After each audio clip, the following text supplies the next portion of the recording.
Hello everyone and welcome to my Demeo combat and targeting guide. In this video, I'm going to explain my philosophy and strategy for selecting targets. But the best thing about Demeo is that all of these tips are never 100% effective. That's because there's so many different scenarios your group can encounter. You'll see here that I do make some mistakes, so please let me know in the comments what works for you. Because there's no perfect strategy to Demeo, except think on your feet and play to the team's strengths. Use these tips when appropriate, but also understand different situations demand different responses. So think of this video as helping you to create a mindset that gives you a general direction on how to proceed in Demeo's near limitless combat situations. Ideally, you want to kill enemies and prevent damage to the party, but every monster wants to basically eat your flesh. So how do you know who to start out with? Well, I ask myself these questions when selecting a target. What enemy presents the biggest threat to the group? Can they be killed this turn? If so, kill them. If not, can I reduce or neutralize their damage potential? What enemies are in range to attack the group this turn? Can I kill them? If an enemy is too far away to attack, don't worry too much about them right now. Focus on the ones that can deal damage to the group this turn. What enemies am I best suited at killing, attacking, or disabling compared to what my allies can do? Does this prevent damage to the team? For example, if you're the Huntress and you kill the only enemy that the assassin can backstab, maybe you should shoot somebody else that he can't get to. What is my greatest damage potential in a given situation? And do we need that right now? Okay, lastly, I'm going to kind of repeat this one, but it's that important. If the enemy is going to deal a lot of damage and I can't kill them, how can I still prevent or minimize that damage? Can I stun, charm, or block them in some way? Okay, let's look at an example of this stuff in action. And first, let me set the scene. This is the first floor of the dungeon, and all I have are basically the starter cards. There was only one small battle before this, and it really was pretty inconsequential and didn't have much of an effect on anything. But this battle made me think. As you can see, there's a lot of enemies on screen, and the most dangerous one is right up front, and he's kind of hidden. I can't really disable him with the wizard the way I would like. I just moved into position, so I can't move again to really stun. So I'm looking around at the battlefield, and I'm not exactly sure what to do. What I'd love to have is a vortex to pull everything in. It would pull in all those lamps, but I just started. I don't have that card yet. So what I decide to do is pop the lamp right in front of me. The lamp is kind of in the way and I don't want it to blow up on my party. I could have probably used a frost spell to detonate it and freeze the brute, but why waste a frost spell when I've got a barbarian with an ice lamp next? Okay, let's fast forward through the monster turn. Not much happens except the barbarian gets frozen to death. Okay, Guardian's turn. I notice I have a magic potion that I don't need, so I give it to the sorcerer.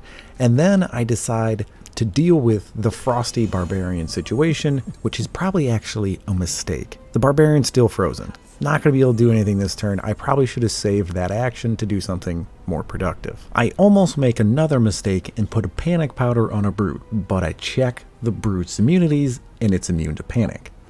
So instead I panic another threatening monster, and then I notice my shield's low, so I top it off.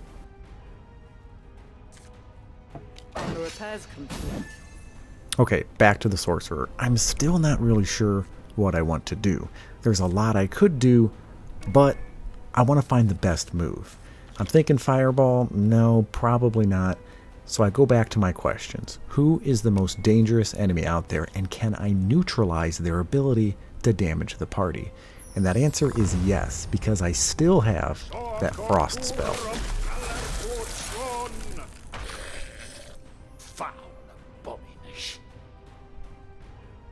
Okay, time for my second action.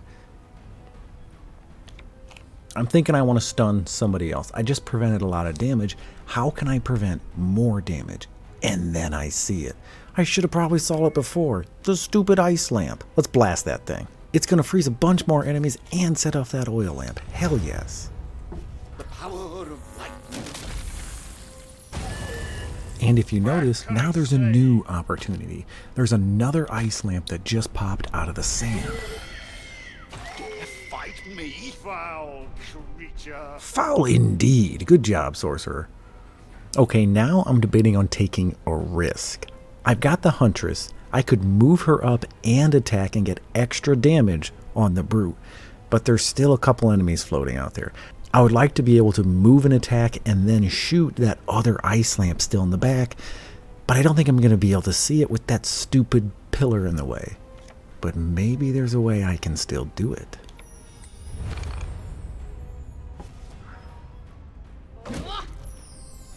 And the answer is hail of arrows. I want to use it to shoot around the pillar. I can't see the lamp, and I double check that. But hail of arrows will allow me to reach just far enough to make it go boom. And luck's on my side because I hit a crit. This was kind of a risky move, but it paid off. Okay, now the barbarian unthaws and it's the monster's turn, and they really can't do shit because most of them are frozen, but something does peck at me from off screen. Okay, the guardian moves in to attack the brute. I actually don't want to attack the ice elemental because he's weak and I actually like where he's at, but in attacking the brute I kind of put him out of position. So I'll go around to the backside and put him back. I don't want to protect the brute. He was out of line of sight of my other champions. The Guardian is completely fine surrounded by herself because she's got full shields. Okay, back to the Sorcerer. Still not really sure what I want to do. I debate on banishing somebody off screen. I think about doing it to the Brute, but I just did all this work to chip him away to 7, and that doesn't feel right. So, once again, I survey the battlefield. I ask myself the questions, who's the most dangerous out there? I'm checking to see who I can stun. I don't really want to hit the Ice Elemental because it would kind of be wasted damage because he doesn't have much health at all, and he is opportunity later. So I move up, but stay out of range of the Elemental's explosion.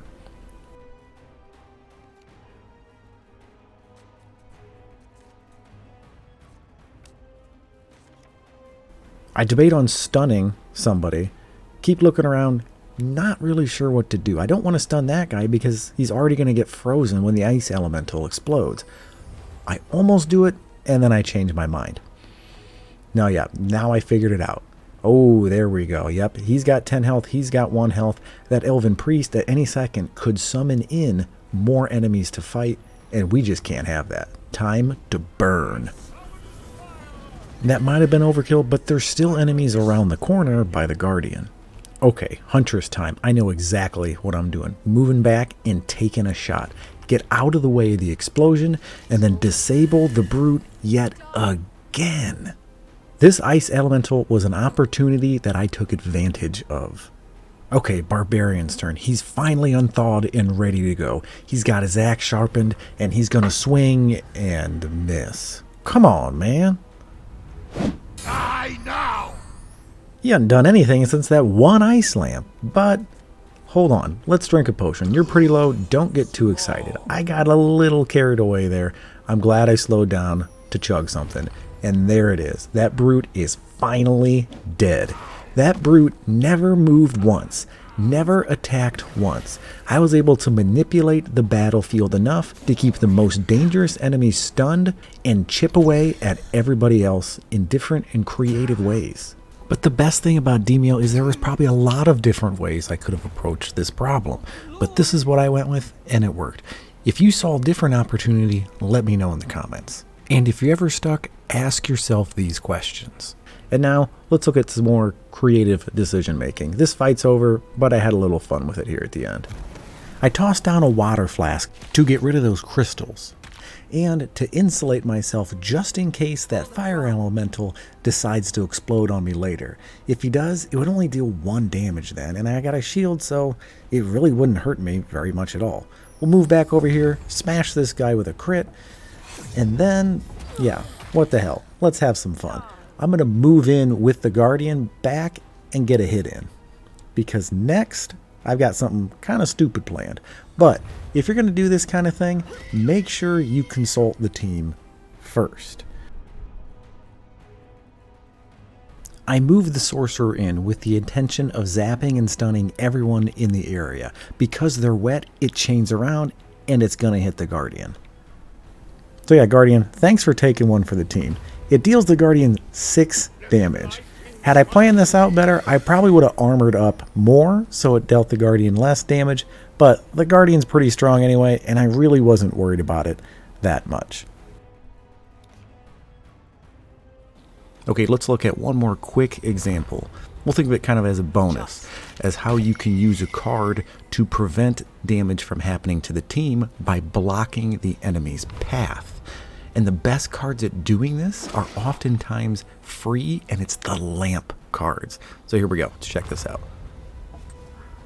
Okay, it's the Barbarian's turn, and he doesn't have much health. First, let's take out this Elven Priest. There, he's gone. Now I've got an Ice Elemental coming right around the corner, but I have a lamp. So let's just clog up that doorway, effectively neutralizing him for free. That Ice Elemental is not coming through that door. He cannot attack the lamp, so therefore he's taken off the board. Managing the flow of enemies in Demeo is extremely powerful, and lamps are really good at doing that. Only archers and a few other special enemies really can even attack lamps at all. So that lamp is effectively a permanent wall until I remove it. Now, I got to do something about that elemental eventually because he has the key. But I've controlled this combat situation into something manageable. I've reduced damage to the team. And that kind of thing you're always trying to do in this game. Sometimes you'll put something else in front of a wall to cover your backside. Any deployable has the potential to be crowd control. This will keep them occupied. Aside from path blocking, another effective way to disable dangerous enemies is to charm them. Then they fight for you, and it's especially deadly when they go berserk, because then they get extra actions that they use for you against the other monsters. And those attacks can be utterly devastating. A good charm at the right time will completely tip the scales in your favor. And there we have it. That's all for today's video. Remember, if you're ever stuck and don't know who to attack, ask yourself these questions. When I first started making this video, it was going to be one of those generic 15 tips on how to play Demeo type of things. And then I started to flesh out just one of those tips, and it became this. I think replaying a tough situation and explaining my thought process and decision making is a far more effective form of communication. Let me know in the comments if you agree. Is this style of video more beneficial? Help guide me in the direction you think my Demeo content should go. And of course, if you want to see whatever that content is, consider subscribing. Thanks, and catch you next time.